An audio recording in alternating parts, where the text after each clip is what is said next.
Good day, I'm Stacey Ann Smith, and this is your JIS News for Tuesday, March 11.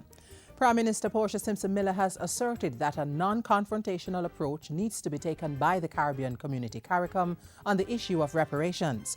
She said reparation was important, given the history and modern consequences of slavery in Jamaica and the wider Caribbean, but insisted it should be a process of reconciliation and dialogue, free from animosity.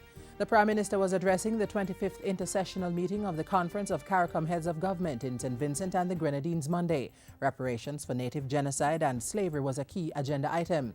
It's a topic of intense discussion in the Caribbean, which has led to the formation of individual national commissions in Jamaica, Antigua and Bermuda, Barbados, Belize, Guyana, St. Vincent and the Grenadines and Suriname. A CARICOM Reparations Commission was also constituted to deal with the matter. Mr. Simpson Miller spoke following a presentation by historian Professor Hilary Beckles, who put forward a 10-point action plan on reparations for the heads to adopt. Before heading to the CARICOM meeting, the Prime Minister indicated that Jamaica was working towards the ratification of the International Labour Organization I.L.O. Convention 189. The convention will impact the status and working condition of household workers across the world. This is a matter in which the Bureau has partnered with the Ministry of Labour and Social Security and the Household Workers Union to bring to a successful outcome. Prime Minister Simpson Miller was speaking Friday at a cocktail reception to celebrate the 40th anniversary of the Bureau of Gender Affairs held at the Jamaica Pegasus Hotel. She asserted her administration's commitment to gender equality. Meanwhile, 19 community-based organizations were given grant funding worth $200,000 each for institutional building, education, training and income-generating activities. The Criminal Justice Suppression of Criminal Organizations Act, more commonly known as the anti-gang legislation, got the Senate's approval on Friday. It was previously passed in the lower house of Parliament on February 18. Passage of the bill will strengthen the justice system and allow the police to more effectively suppress and disrupt organized criminal enterprises. The Senate passed the legislation with 3 amendments, including a longer prison sentence of 25 years for persons who recruit children into gangs. The effect of it would mean that the penalty in relation to recruitment of children would have a higher basic penalty attached than recruiting adults, which I think was a sentiment that the Senate felt was important for the law to convey. Penalty for the recruitment of an adult is imprisonment of up to 20 years. The bill will now go back to the lower house for approval of the Senate's amendments before the Governor-General can officially sign it into law. Relaxed visa requirements to Brazil and Bermuda were also announced in the Senate last Friday.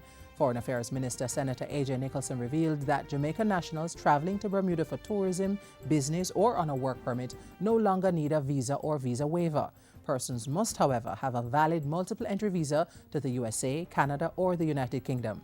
This is indeed a welcome development for Jamaicans who propose to visit Bermuda, and comes just a few weeks after I had signed with the Foreign Minister of Brazil here in Kingston an agreement to facilitate a visa-free travel of Jamaican nationals to that country. Jamaican nationals who hold multiple entry visas to the USA, Canada, or the UK must ensure that the visas are valid for a minimum of 45 days after the expiry of their planned stay in Bermuda. They must also ensure that their Jamaican passports have a validity of at least 45 days after the expiry of their planned stay. The change took effect on March 1. The Transport Authority is appealing to the operators of public passenger vehicles not to wait until the last minute to renew their road licenses, which all expire on March 31. They would have to have their vehicles inspected. They would have had to supply us with the driver's name, though we'd still print the license without them giving us a driver. They would give them 30 days to complete that process. We have agreed that we will print those licenses within 24 hours. The Transport Authority is working on a plan to renew all road licenses on their anniversary dates as opposed to an annual renewal.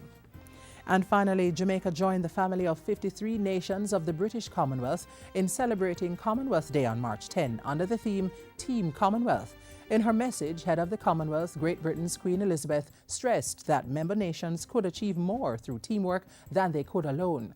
Similarly, Prime Minister Portia Simpson Miller said Jamaica cherished the relationship within the group as growth could not take place without effective partnerships with countries within and outside the Commonwealth. The Prime Minister, in her message, said she was heartened by the establishment of an open-ended ministerial group on small states to address the developmental concerns of vulnerable nations. State Minister for Foreign Affairs and Foreign Trade Arnaldo Brown supported the view.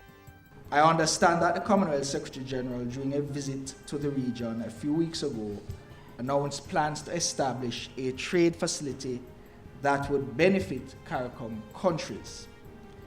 This is indeed a welcome development following on the heels of the establishment of an open-ended ministerial group on small states. And that's it for JIS News today. I'm Stacey Ann Smith. Thank you for watching.